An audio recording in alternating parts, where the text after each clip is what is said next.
साथियों नमस्कार, कैसे हैं आप सब लोग। मज़ामा केम छो कसा आहेस।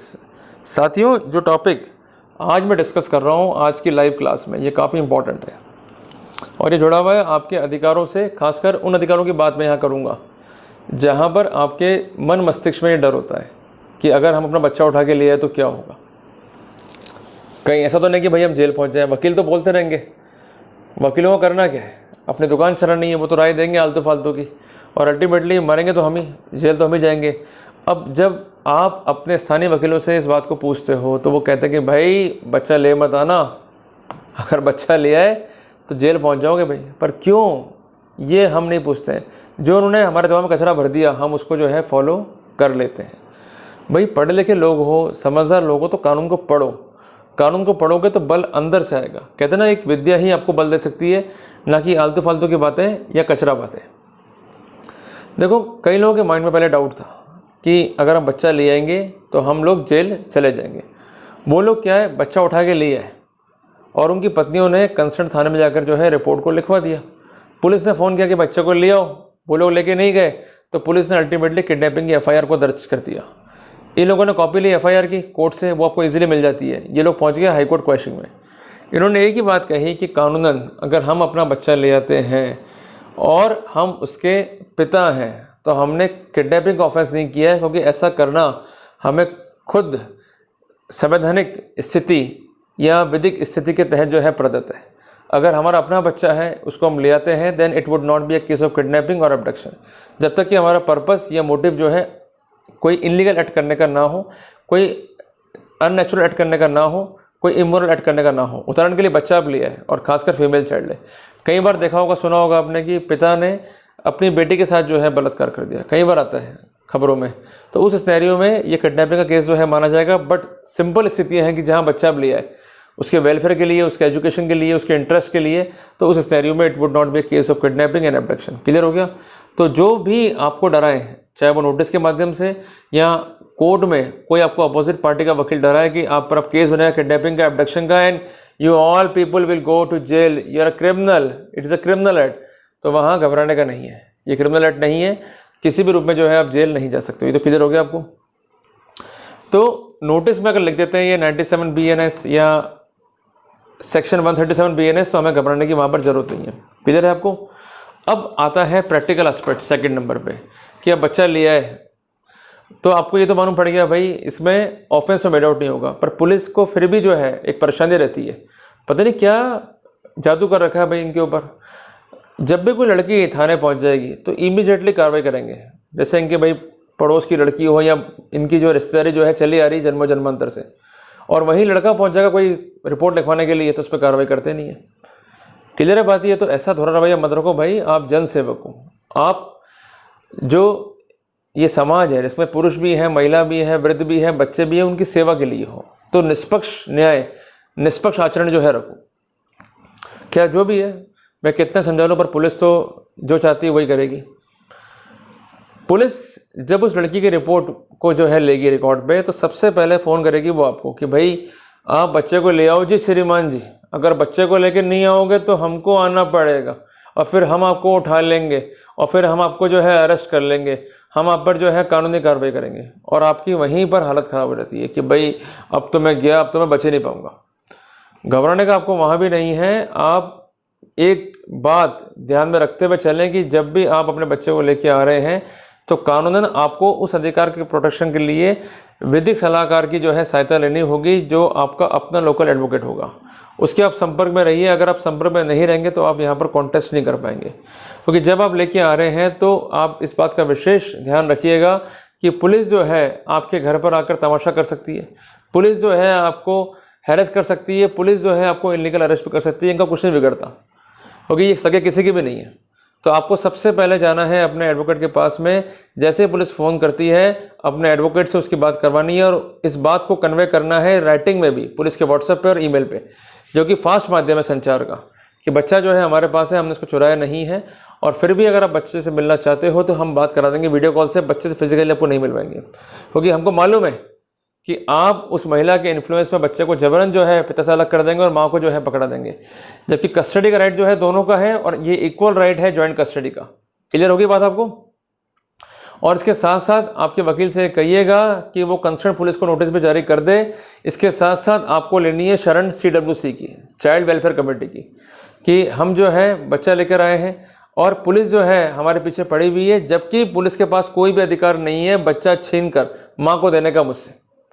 और इसमें ये भी लिखिएगा कि बच्चे को भी उठाने की और बच्चे को भी ले जाने की जो है धमकी दे रहे हैं, जबकि कानूनन ऐसा ये लोग नहीं कर सकते। ऐसा करने से बच्चे के जो अधिकार हैं वो अफेक्ट होंगे। और ऐसे कई केसेस मैंने देखे कि जहाँ पर कंसर्न चाइल्ड वेलफेयर कमेटी ने एक्शन लिया और जो कंसर्न पुलिस वाले थे उनको पाबंद किया। ये लोग करते हैं कि आपके पिटिशन पे नोटिस जारी करते हैं पुलिस को, और जो कंसर्न एरिया है जहाँ पर ये पुलिस है उसके CWC सेल को, और उनसे कहते हैं कि आप जो है इनको डायरेक्शन देवें, और इसके साथ साथ जो पुलिस के उच्च अधिकारी हैं उनको भी ये डायरेक्शन दे सकते हैं, इनके पास पावर है। तो वहाँ पर एक राहत जो है आपको मिल जाएगी। इन द मीनवाइल इस बात का विशेष ध्यान रखिएगा कि आप संपर्क में नहीं आए पुलिस के। कोई संपर्क पुलिस के एक बार आप आ गए तो पुलिस जो है बच्चा शिफ्ट कर देगी तुरंत माँ के पास में। पुलिस कॉल करती है, आपको जाना है पर बच्चे को साथ लेके नहीं जाना है, थाने पर जाइए, अपना पक्ष राइटिंग में दीजिए और जो भी आपका डिफेंस है उसको रखिए। और ऐसे अनेकों मामले हैं जहां पुलिस धमकियां देती है कि बच्चे को क्यों नहीं लेकर आए, या गिरफ्तार कर लेंगे या मुकदमा कर देंगे। पर जब आप पूरा ज्ञापन देते हो, राइटिंग में बात को लिखते हो, कॉपी देते हो उच्च अधिकारियों को, इवन कॉपी देते हो प्रधानमंत्री को, मुख्यमंत्री को और कंसर्न ऑफिसर्स को जो थाने पर मौजूद हैं, उनसे जो हायर अथॉरिटी है, तो वहाँ पर जो उनका रवैया होता है, गुस्सेल रवैया, वो धीरे धीरे शांत होना शुरू हो जाता है। उसके बाद ये आपको कहते हैं चलो ठीक है जी आप अपने बयान लिखा दो। फिर बयान लिख के ये जो कंसर्न वाइफ है उसको समझाते हैं कि भाई यहाँ से रेमेडी आपको नहीं मिलेगी, बाप जो है हो रखा है एडमेंट, तो बेटर कि you should go to the court. उसके बाद अक्सर देखा है मैंने माएँ क्या करती हैं कि जाती हैं हायर अथॉरिटी के पास में, और इसके साथ साथ पता नहीं कौन सी ऐप बनी हुई है, एस्ट्रो की कोई ऐप बनी हुई है, वहाँ पर भी संपर्क में रहती है कि भाई थोड़ा गाइडेंस मिल जाए, बच्चा हमारा कब मिलेगा, कैसे मिलेगा। साथियों उसके बाद इस बात की पॉसिबिलिटी भी है कि जो अधीनस्थ अधिकारी है पुलिस के, जब उन पर आक्षेप लगाए जाएंगे बड़े अधिकारियों को, तो वो प्रेशर कर सकते हैं फ़ोन के ऊपर कि भाई बच्चे को आप ले आओ। पर जब तक रिटर्न में ऑर्डर नहीं होगा तब तक कोई भी एक्शन पुलिस नहीं ले सकती है। इस बात को अप्रूव किया है ऑनरेबल सुप्रीम कोर्ट ने in judgement of TRS Subramaniam versus union of India के अंदर। जजमेंट है 2013 का, जिसमें साफ लिखा हुआ है कि सिविल सर्वेंट्स या पब्लिक सर्वेंट्स जो हैं ये मौखिक डायरेक्शंस पे काम नहीं कर सकते। जब सारे प्रयास माँ के हो जाएंगे विफल, तो वो कोर्ट में जाएगी in writ of habeas corpus. Writ of habeas corpus से पहली पेशी पे अगर आपका जवाब तैयार नहीं है तो आप बच्चे को लेके मत जाना, आप समय लेना जवाब के लिए, और जब जवाब पेश करो या समय लो, दोनों ही बातें, तो उस सिनेरियो में आप कोर्ट में एक स्टैंड रखिएगा कि हमें सिंगल पेरेंटिंग पर बात नहीं करनी है, we want share custody, because for the welfare of child दोनों का कंट्रीब्यूशन जो है ज़रूरी है, चाहे माता हो चाहे पिता हो। तो ऐसे सिनेरियो में हमारा मीडिएशन जो है बहुत ज़रूरी है। साथियों ये आपको मैं इसलिए कह रहा हूँ क्योंकि अक्सर ऐसा होता है कि जब हम ये ऑप्शन अवेल नहीं करेंगे और हम बात करेंगे सिंगल पेरेंटिंग की, और बच्चा जो है छोटा है 5 साल से, खासकर फीमेल चाइल्ड है, तो कहीं ऐसा ना हो जाए कि कोर्ट जो है कस्टडी को ही शिफ्ट कर दे, ये मानते हुए कि कस्टडी जो है वो रहेगी ऑर्डरली माँ के पास में एक सर्टेन एज तक, उसके बाद पिता चाहे तो कस्टडी के लिए जो है लड़ाई लड़ सकता है। तो वो दिक्कत हमको ना हो, इस बात का विशेष ध्यान जो है हमको रखना पड़ेगा। क्योंकि मैंने ऐसे कई केसेस देखे हैं जहाँ पिता को कुछ नहीं मिला, अल्टीमेट पिता जो है रोके बाहर आ गया और बच्चा जो है चला गया माँ के पास में। तो वहाँ पर हम अप्लाई करेंगे रूल ऑफ इक्विटी को एंड रूल ऑफ इक्विलिब्रियम को, साम्य का सिद्धांत, कि इस तरह से वर्कआउट करना है कि बच्चा कुछ टाइम तो माँ के पास में, कुछ टाइम जो है पिता के पास में। साथियों जब अगली पेशी पड़ेगी तो इस बात की संभावना है कि जब आप कोर्ट में एंटर होंगे तो आपका यूजुअली बनता है पास, मैं बात कर रहा हूँ हाई कोर्ट या सुप्रीम कोर्ट की, तो उस गेट पे जब उस बच्चे की माँ टकरा जाएगी आपसे, तो इस बात की पॉसिबिलिटी है कि बच्चा उसकी तरफ जो है अट्रैक्ट हो जाए। जब बच्चा जो है बाद में माँ को मिलेगा, या जब कोर्ट में जो है मीडिएशन होगा, या जो कंसर्न सेंटर है मीडिएशन का वहाँ मीडिएशन होगा, तो वहाँ पर जो है कंसर्न बच्चा जब माँ को मिलेगा तो माँ की जो है वो झोली पकड़ के माँ के साथ ही जो है चल देवे, इस बात की पॉसिबिलिटी होती है। तो ऐसे जो बच्चे हैं उनका जो माइंड है वो स्थिर नहीं होता है, इनका माइंड जो है वेव करता रहता है, सुबह तो बाप के पास में और शाम को माँ के पास में। तो ऐसे बच्चे के केस में आपको मेरिट्स पे नहीं जाना है, आपको जाना है फॉर मीडिएशन। तो वहाँ भी आपको बात समझनी होगी, पर मीडिएशन का मतलब है कि प्रैक्टिकल मीडिएशन, उसमें इम्प्रैक्टिकल चीज़ें नहीं होनी चाहिए। सबसे इम्पोर्टेंट बात मैं आपको यह स्पष्ट करना चाहता हूँ कि मीडिएशन सेंटर में जब आप जाओगे तो माँ का जोर वहाँ पर यही रहेगा, भाई मुझे बच्चा चाहिए, मुझे और कुछ नहीं चाहिए, पिता चाहे तो मिल सकता है, काहे की शेयर और काहे की जॉइंट कस्टडी। साथियों इस बात का विशेष ध्यान रखिएगा कि बच्चा आपका है, और जॉइंट कस्टडी को लेकर ऐसे अनेकों ही जजमेंट अवेलेबल हैं साथियों लास्ट जजमेंट जो है वो है उत्तराखंड हाई कोर्ट का, और जो रिसेंट है अभी वो है राजस्थान हाई कोर्ट का। साथियों मीडिएशन में आपको ये बात बार बार दोहरानी है, बार बार कहने की मैं ज्वाइंट कस्टडी चाहता हूँ, I also want to bear the burden of my child. पर साथियों जब ज्वाइंट कस्टडी की बात आएगी तो प्रैक्टिकल इशू क्या आता है कि अगर बच्चा आपको देंगे 3 दिन के लिए और 3 दिन के लिए माँ को, और अगर आप उस क्षेत्र में नहीं रहते हैं जिसमें माँ निवास कर रही है, तो ऐसे सिनेरियो में बच्चे से मिलना, उसको प्रैक्टिकली स्कूल भेजना, ये प्रॉब्लम जो है क्रिएट हो सकती है। तो वहाँ पर एक बात ध्यान रखिएगा कि आपको एक मकान जो है किराए पर लेके रहना पड़ेगा उस एरिया में जहाँ पर बच्चा जो है अब रहेगा in consequence of joint custody, क्योंकि बच्चा 3 दिन रहेगा माँ के पास में, 3 दिन रहेगा पिता के पास में। तो एक ऐसा एरिया जो है डिसाइड करना पड़ेगा जो ना तो लड़की का प्लेस हो, जो ना आपका प्लेस हो, वो एक होना चाहिए न्यूट्रल प्लेस। वहाँ पर किराए का मकान लेना पड़ेगा, दोनों ही पक्षों को अपना में किराया वहन कर लेंगे, और बच्चे के भविष्य के लिए जो भी कॉन्ट्रीब्यूशन है वहाँ पर देना पड़ेगा। और अगर फिर भी माँ जो है राज़ी नहीं होती है तो फिर आपको कॉन्टेस्ट करना पड़ेगा मेरिट पे, क्योंकि 5/1/24 का जजमेंट तो है सुप्रीम कोर्ट का, जहाँ पर स्पष्ट है कि अगर बाप बच्चे को ले आता है तो हम हैबियस कॉर्पस में कस्टडी को चेंज नहीं कर सकते हैं। बट ये रिस्कफुल मैटर है, क्योंकि एक बार हाई कोर्ट जज ने ऑर्डर कर दिया फिर आप कुछ नहीं कर सकते, फिर आप सुप्रीम कोर्ट जाओ, लड़ते रहो, अपने राइट्स को तय कराते रहो। पर समझदारी यही है कि आपका स्टैंड शुरू से आपको क्लियर करना पड़ेगा। इवन मीडिएशन में भी आपको बात रखनी है, इवन कोर्ट में बात कहनी है कि I want joint custody. Clear है बात ये साथियों? अभी जो रिसेंट मामला मैं बता रहा हूँ आपको, मैं उसमें यही हुआ था कि पिता ने बात करी ज्वाइंट कस्टडी की, तो वहाँ पर प्रैक्टिकल एस्पेक्ट्स में हर एक राइट जो बच्चे के थे वो पिता को ही मिले और माँ को ही मिले। खासकर बात है ज्वाइंट कस्टडी की।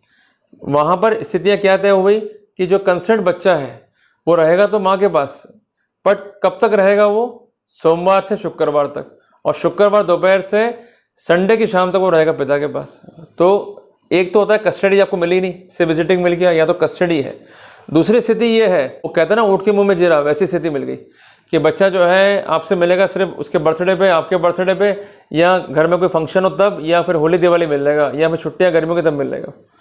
तो ऐसे सिनेरियो में प्रैक्टिकल इक्विलिब्रियम का सिद्धांत जो है लागू नहीं होगा, और वहाँ पर आपके राइट से जो है वो अफेक्ट होंगे, बच्चा धीरे धीरे आपको जो है भूल जाएगा। साथियों एक बात जो है मैं स्पष्ट करना चाहता हूँ कि उस कंडीशन में आप बच्चे का स्कूल, वो स्कूल जो है कब जाएगा, कब आएगा, कौन कौन से एजुकेशन लेगा, प्राइवेट ट्यूशन कहाँ से करेगा, उसका फर्दर जो है करिकुलम एक्टिविटी में क्या योगदान होगा, और कैसे अपने बॉडी को, कैसे अपने साउल को, कैसे अपने मेंटल इंटरेस्ट को जो है वो डेवलप करेगा, वो सब स्थितियाँ जो है उस पर डिस्कस हो जाएंगी। पर डिस्कस ऐसे करनी है कि आपके राइट्स भी अफेक्ट ना हो, आपके बच्चे के राइट्स भी अफेक्ट ना हो, और जो वाइफ की इल इंटेंशन है वो सस्टेन ना करे। ये सब है आर्ट ऑफ ड्राफ्टिंग का पार्ट, ये आपको विशेष जो है ध्यान रखना है, और कुल मिला के ऐसा करके आप इफेक्टिवली राइट्स को सिक्योर कर सकते हैं। उदाहरण के लिए अगर माँ को बच्चा मिल भी गया तो ज़रा सोचो कि बच्चा जिस पीरियड में मिला है वो पीरियड जो है बच्चे के स्कूल जाने का है, तो वो कैसे जो है माँ के साथ जो है टाइम बिता पाएगा। सुबह निकल गया स्कूल 7 बजे, दोपहर में आया 1 बजे 12 बजे, क्लियर है। उसके बाद थक गया, उसके बाद कई बार ऐसा होता है कि कोई उसकी एक्टिविटीज़ जो है शुरू हो गई है स्कूल के अंदर। कई बार ऐसा भी होता है कि वो अदर एक्टिविटीज़ में जो है इन्वॉल्व है, जैसे कोई फंक्शंस हैं उसमें इन्वॉल्व है। तो उस सिनेरियो में जो बच्चे से मिलने का टाइम आपका यूजुअल था वो टाइम वैसे का वैसा जो है यहाँ पर दर्शित होता है, क्योंकि आप कभी भी जाके जो है बच्चे से मिल सकते हैं। जी उसमें लिखा जाएगा आप वीडियो कॉल से बात कर सकते हैं, आप फ़ोन कॉल से बात कर सकते हैं, बच्चा भी आ सकता है, इवन वीकेंड पर टाइम स्पेंड कर सकते हैं। इवन बच्चे की अगर कोई हेल्थ इशू आ गया तो वहाँ भी वर्कआउट कर सकते हैं। इवन ये भी कंडीशन लिखवाई है कि पक्षकार जो है अब्रॉड नहीं जाएंगे, बच्चे का पूरा ध्यान रखेंगे, बच्चे का वेलफेयर कैसे होगा इस बारे में टाइमली जो है ग्रुप में अपडेट करते रहेंगे। ये बातें जो है आप प्रैक्टिकली लिखवा लीजिए तो इससे काफ़ी ईजी रहता है। पर ये सब पार्ट है पेरेंटल एग्रीमेंट का, इस बात का विशेष जो है आपको ध्यान रखना होगा। तो कुल मिला के ये जो एपिसोड्स हैं हमको ये सिखाते हैं कि जहाँ बच्चा ड्यूअल माइंडेड है, वो बच्चा वेव कर रहा है, तो उस सिनेरियो में आपको मैरिज पर जाने के बजाय सबसे पहले कोशिश करनी मीडिएशन की। अब स्थिति बुरे से बुरे आ गई है कि मीडिएशन नहीं हो पा रहा है, then we have to go on the marriage. तो फिर हमको जो निर्णय है 5/1/24 का उस पर रिलाई करना पड़ेगा। तो साथियों उम्मीद करता हूँ कि आज के अध्याय में हमने काफ़ी कुछ चीज़ों को समझा, सीखा।